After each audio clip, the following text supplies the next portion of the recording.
Sup? This is my E92 M3, and it is broken. Uh-oh. And today, I'm fixing it. It's getting back on the road. Will it work?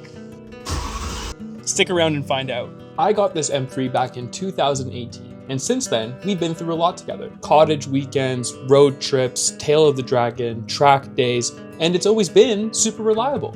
It's never left me stranded. Apart from normal maintenance, it has new bushings all around. Öhlins coilovers with solid subframe bushings, monoballs on the front control arms, and poly diff bushings. On top of that, it's rocking a lightweight flywheel, a carbon drive shaft, and some aesthetically pleasing chunky wheels. A spicy dine-in rear section for some noise, and it is perfect.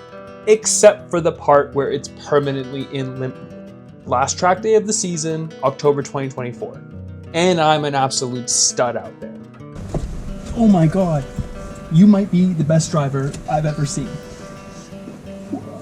Oh, stop it. You're gonna make me blush. But after my last session, BMW gong and limp mode, managed to crawl it home and put it away for the winter. Finally, it warms up, and upon closer inspection, there's a hole in the exhaust manifold. Not a common issue for this chassis, and not a simple DIY, but I'm caffeinated and I miss this car, so let's go. It starts by getting this pile of scrap out of the garage and bringing in the new patient.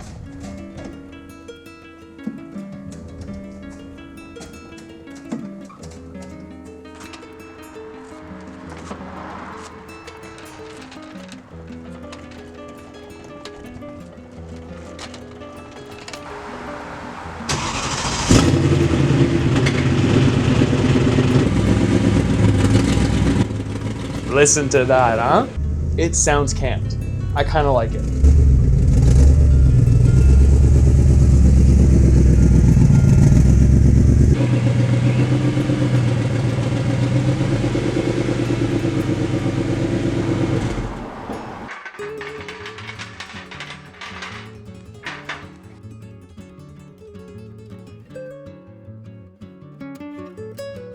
First things first, pop it on the quick jacks and get it in the air.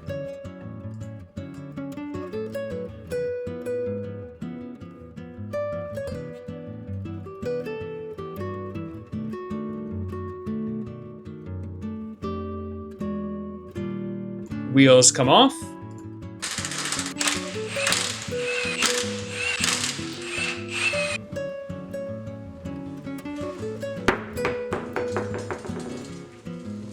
Under tray comes off.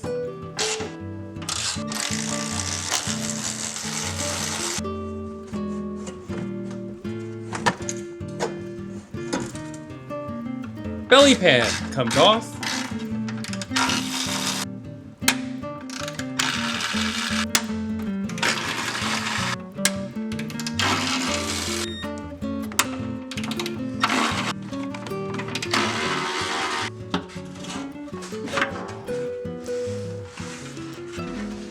The bracket for the O2 sensors and oil level sensor, that comes off, just clear up a little bit of extra working space.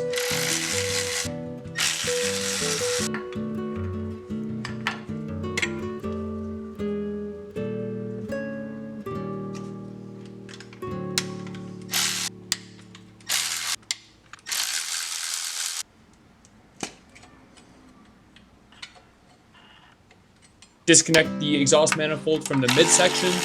I was able to leave my midsection connected and just kind of hanging there.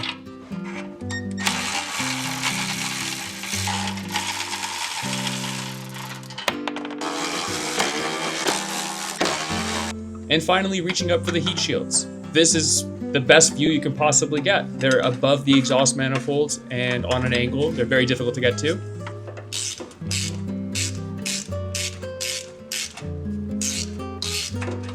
Haha! One. The best strategy we came up with was having four hands, someone reaching from above and pushing the socket onto the head of the bolt, while the person from below is just responsible for loosening. And this worked for us. After disconnecting the heat shields, we realized that there was no way this could possibly get done without making more clearance by lowering the subframe. So, fender liners come off.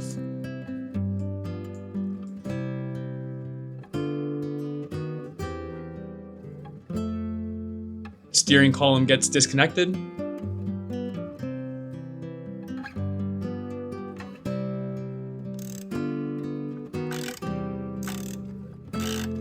Uncover the subframe bolts.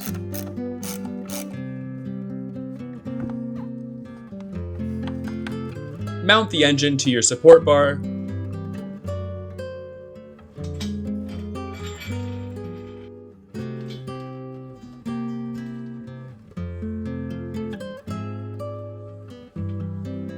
And finally, disconnect the motor mounts and the subframe bolts.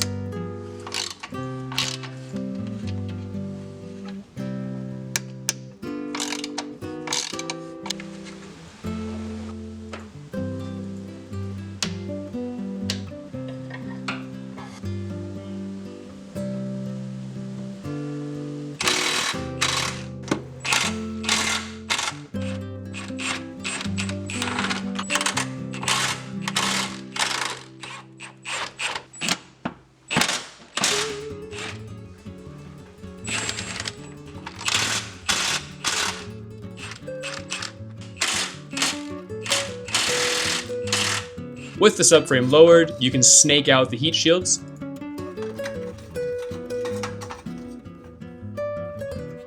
And one last barrier, the engine mount arm that connects the motor mount to the block is also in the way. So disconnect that real quick.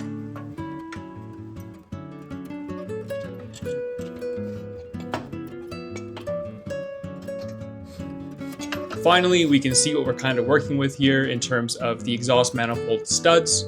8 in total, there's only one sight line, and I needed that for my eyes. Just know we did this 7 more times and it took about 4 hours. It's tight.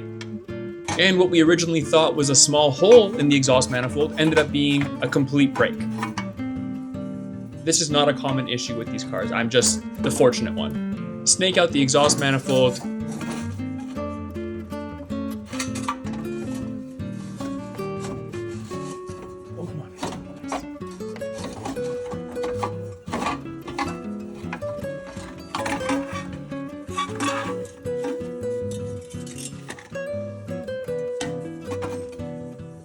Fortunately, I was able to source a used set from someone who was much less fortunate than I was and spun some bearings. Hopefully, this doesn't bring any bad vibes to my engine. Look how broken it is. How does this even happen?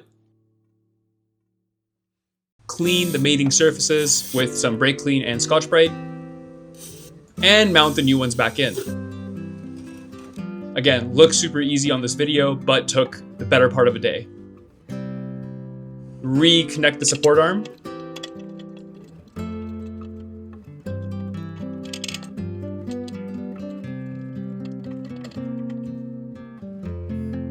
Redo the heat shields.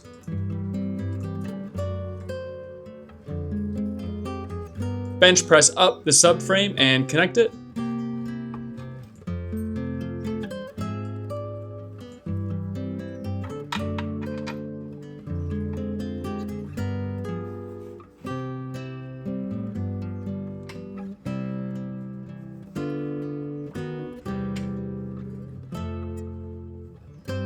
Torque everything, and for a little added flair, throw a little paint pen on that bad boy.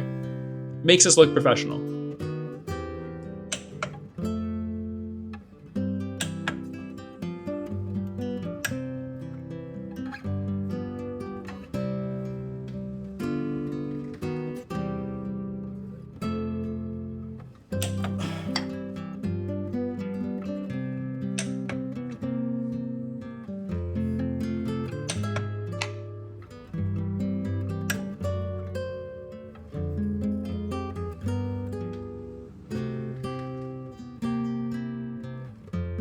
Fender liners go back up.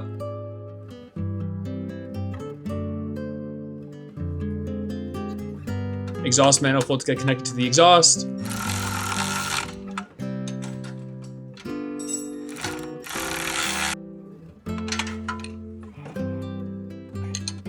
And finally, the moment of truth.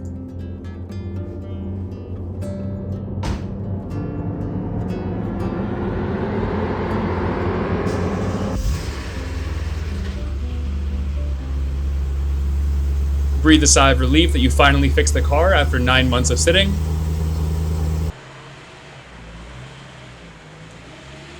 And out for a drive we go. 9 months and it's finally fixed. Oh my God. Yes! Let's go! 9 months of no M3 and we are back! Listen to it! Ah! So good. So good. If you haven't already subscribed, I ask you to do so. I'm putting out bangers weekly. E92 M3, E46 Touring M3 conversion. How many M's do I got? 2! I need 6 more, and then maybe I would have made it. Oh, the noise. I've been driving a car with just over 200 horsepower, and I got used to it. This is the palate cleanser I needed to truly enjoy this again. So dialed in, huge fan.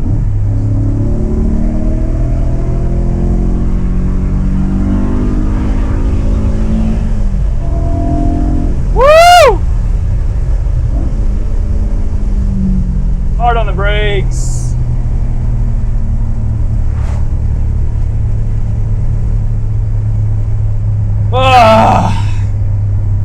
I'm the best DIY mechanic in the world, which is obviously not true, but through tenacity and refusal to fail, I think I can get most of these jobs done. Nothing else to do right now other than to enjoy it. Maybe go for a wash. All right, one more pull.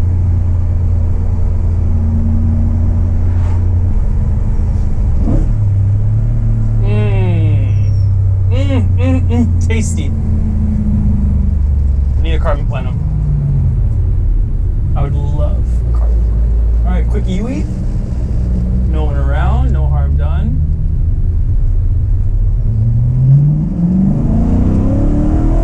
Foot to the floor. 8,000 RPM.